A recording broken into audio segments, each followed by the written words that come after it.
Saudara dan saudariku yang terkasih, dalam banyak kesempatan kita meminta tanda-tanda dari Tuhan agar kita percaya, tetapi kita lupa meminta iman untuk terus bertumbuh di dalamnya, bukan karena apa yang ditunjukkan kepada kita, tetapi karena apa yang membuat kita hidup di dalam Yesus. Tuhan memberkati kita semua.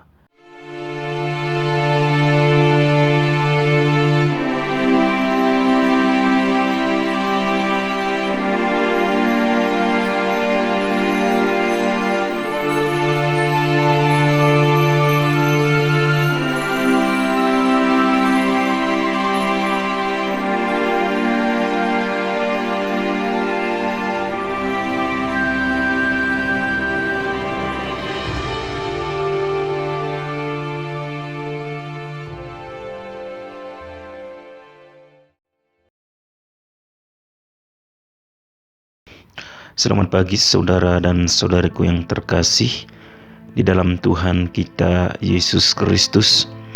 Jumpa lagi bersama saya Frater Andra dalam permenungan kita pada pagi hari ini, Senin 24 Juli 2023. Kita awali permenungan kita hari ini dengan doa.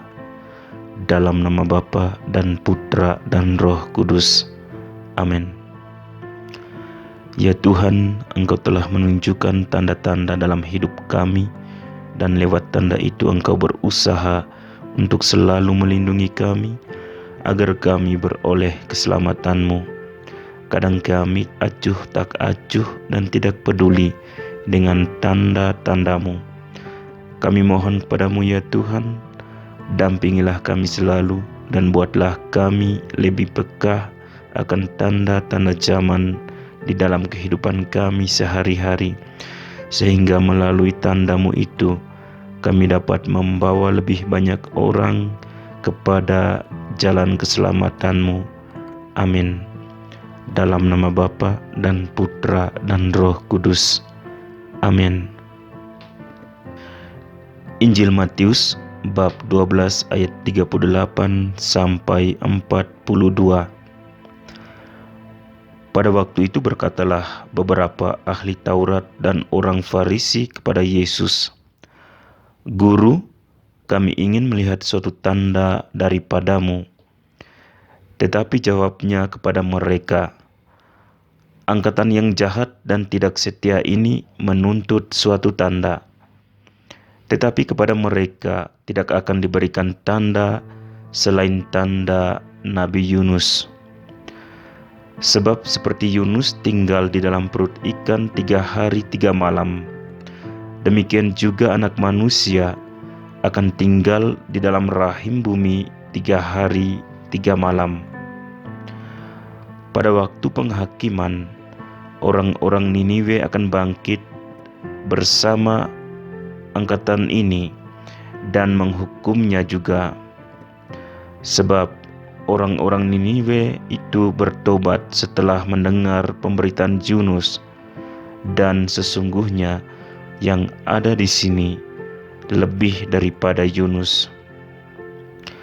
Pada waktu penghakiman, ratu dari selatan itu akan bangkit bersama angkatan ini, dan ia akan menghukumnya juga. Sebab ratu ini datang dari ujung bumi untuk mendengar hikmat Salomo, dan sesungguhnya yang ada di sini lebih daripada Salomo." Demikianlah Injil Tuhan. Terpujilah Kristus. Saudara dan saudariku yang terkasih di dalam Tuhan kita Yesus Kristus, dalam bacaan pertama hari ini kita diberitahu tentang keluhan bangsa Israel kepada Yahweh, di mana mereka sedang berada dalam bahaya. Mereka berkata lebih baik mereka bekerja selamanya pada orang Mesir daripada mereka harus mati di padang gurun. Tidak mengherankan melihat mereka takut, karena Firaun telah mengumpulkan pasukan terbaiknya untuk memburu orang Israel. Tetapi sejarah bangsa Israel tidak ditentukan atau ditandai oleh seorang Firaun, melainkan oleh Tuhan sendiri, yang caranya kadang-kadang tidak dapat dipahami oleh manusia, yang seringkali sulit untuk menemukan makna terdalamnya. Menghadapi situasi ini, bangsa Israel sekali lagi berseru kepada Tuhan yang mendengarkan penderitaan dan rasa sakit mereka, dan Musa sebagai pemimpin mereka berusaha menenangkan dan mendengarkan keluhan rakyatnya. Saudara dan saudariku yang terkasih di dalam Tuhan kita Yesus Kristus, kebebasan setiap orang memiliki harga kepercayaan yang terus membawa orang tersebut menuju ke masa depan. Kebebasan menyiratkan keinginan untuk kehidupan yang bermartabat dan baik bagi setiap orang. Oleh karena itu, Musa mengajak bangsanya untuk tidak takut, tidak memilih kematian dalam hidup mereka, sebab Tuhan sendirilah yang akan berperang untuk umatnya dan yang akan membawa mereka keluar dari perbudakan. Kita dapat melihat dengan jelas bahwa yang menjadi tokoh protagonis dari kisah ini adalah Tuhan sendiri, yang mengundang kita seperti yang Dia lakukan kepada bangsa Israel untuk berjalan melewati lautan penderitaan. Tentu di dalam kehidupan kita sebagai orang Kristiani, di beberapa persimpangan jalan hidup kita, kita juga menyampaikan keluhan serupa di hadapan Tuhan. Tetapi percayalah, sebab Tuhan selalu bersama kita, bahkan di saat-saat kegelapan dan kehancuran yang sedang kita hadapi. Saudara dan saudariku yang terkasih di dalam Tuhan kita Yesus Kristus, dalam Injil hari ini, para ahli Taurat dan orang Farisi terus meminta Yesus untuk melihat lebih banyak tanda untuk percaya, dan hal ini menggarisbawahi kurangnya iman mereka. Mereka telah menyaksikan penyembuhan orang buta dan bisu yang kerasukan setan, tetapi ini tidak cukup bagi mereka karena hati mereka terbuat dari batu. Mereka menolak untuk pindah agama karena menganggap perbuatan mereka itu baik. Meskipun kata-kata Yesus tidak menyisakan ruang untuk keraguan, hati yang jahat dan keras kepala akan harta membawa hal-hal buruk. Jadi tidak ada cara bagi para pemimpin agama untuk memahami perkataan dan tindakan Yesus ini.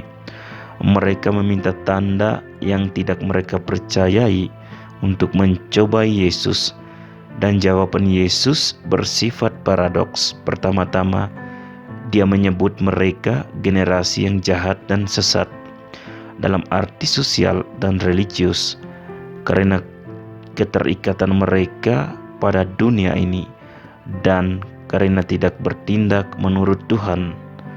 Kemudian Yesus menolak tanda yang mereka minta untuk ditunjukkan kepada mereka.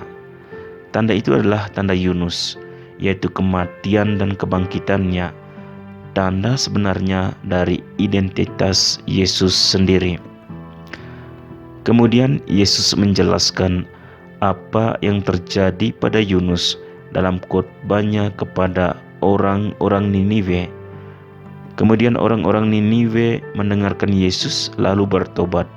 Namun orang-orang sejaman Yesus bahkan tidak mendengarkan Dia, dan akibatnya mereka tidak bertobat. Saudara dan saudariku yang terkasih, hari ini kita ditunjukkan dengan kehadiran Tuhan sebagai nabi sejati dan orang bijak, lebih besar dari Yunus dan Salomo. Nabi penghakiman bagi generasi yang menolak untuk percaya sebelum tuntutan dan kebenaran kerajaan-Nya, sementara Dia membuka pintu pengharapan bagi bangsa-bangsa lain dan bagi setiap manusia yang membangkitkan hati dan pemahamannya ke jalan Yesus. Matius juga mengidentifikasi Yesus sebagai orang bijak, ahli dalam pengetahuan tentang kehidupan dan pengalaman manusia, yang menawarkan firman Allah kepada setiap pria dan wanita pada masanya untuk menerangi setiap langkah hidup kita.